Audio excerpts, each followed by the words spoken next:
welcome to Let's Wrap a Christmas Present. And because this is a booktube, bookstagram, whatever I'm putting this on platform, it's gonna be a book. I've got 3 books here that I am giving one of my cousin-in-laws, actually four, because let me tell you, I had already decided on these 3, and then I saw this one. I'm like, girl cannot go without Legendborn. And just to give a brief summary as to why I do this, why I'm doing this video, and why I'm giving her these books while I'm cutting this off screen, because scissors are dangerous.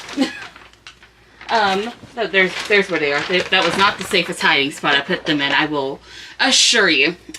We are making this because I know a lot of people who are like, I can't wrap books, and like they have all of these parameters and stuff. And as someone whose mother was very militant, like my mother never spent a day in the military, but if you came at her with a badly wrapped gift, she would make you drop and give her 30 right then and there.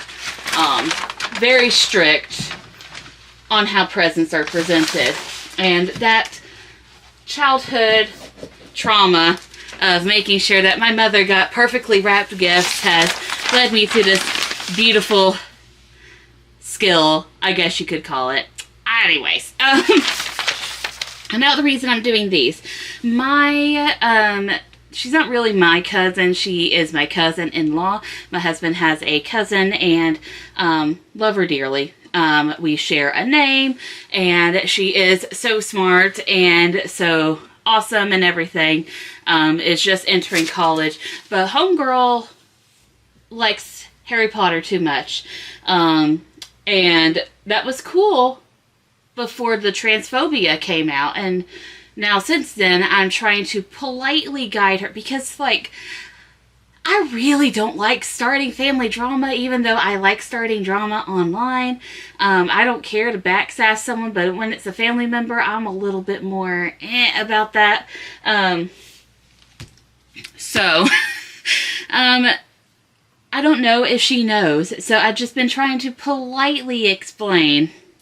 But this year for Christmas, I thought I would be a little bit more subliminally blunt. I don't even know if those words are an oxymoron or whatnot, but I picked out 4 books that are anti-HP recommendations, and also by BIPOC authors.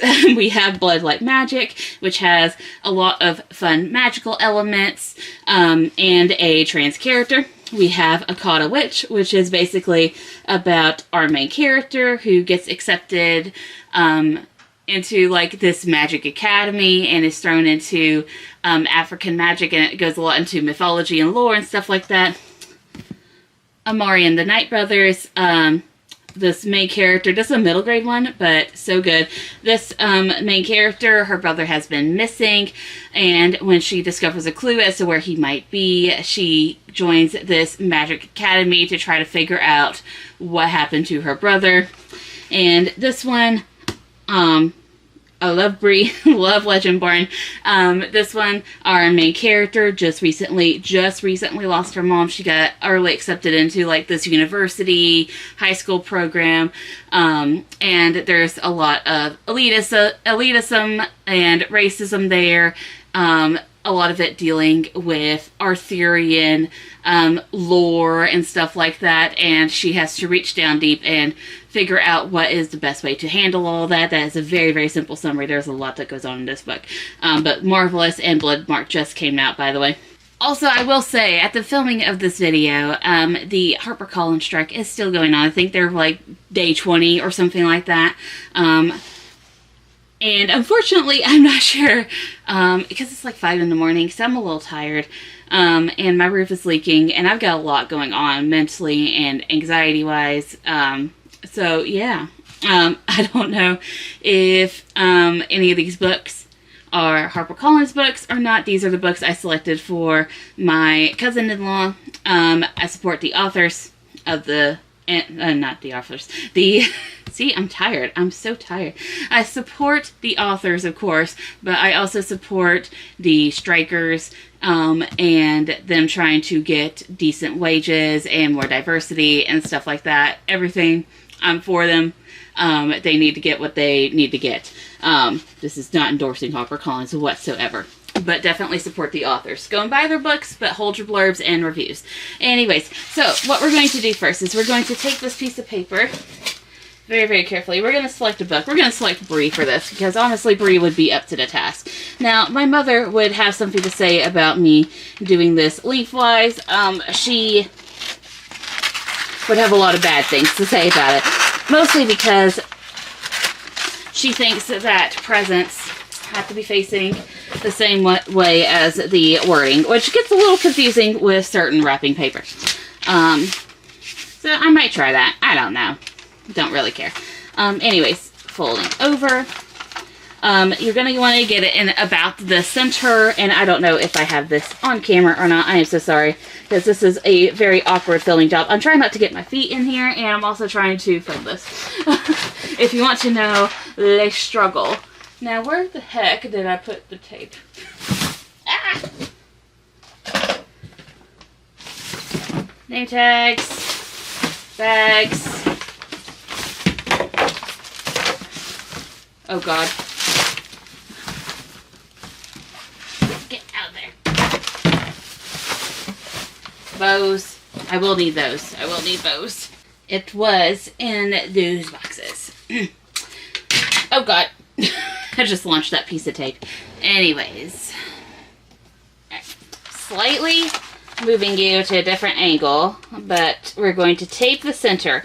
Now this is going to allow for the book to not be taped because our number one concern about this is not harming the book, especially this magnificent work of art.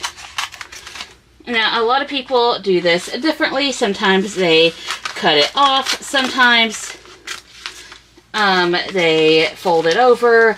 My mother was very strict with me doing the tape down method, but because this is a book, we're not going to tape it down. No. We're going to shorten this a little bit.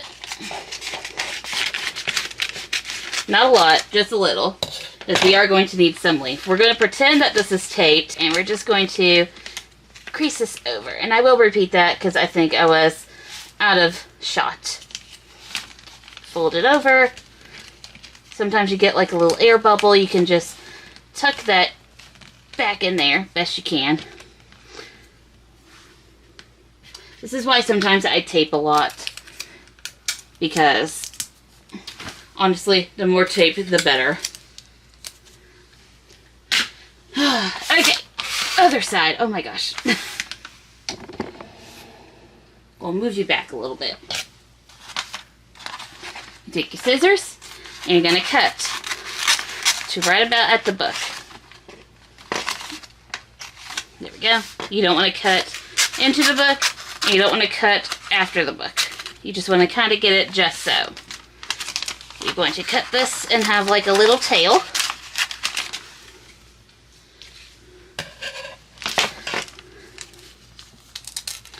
See, I didn't get it that all the way to it, so I can just gently take that and tear the paper up to there. We're going to just give it a little bit of a haircut.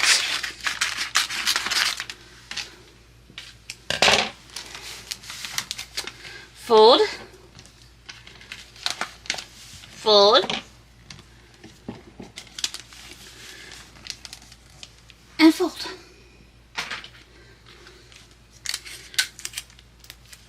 We got a little bit of an air bubble, so I'm just going to seal that off and put some tape right there. And there you have it.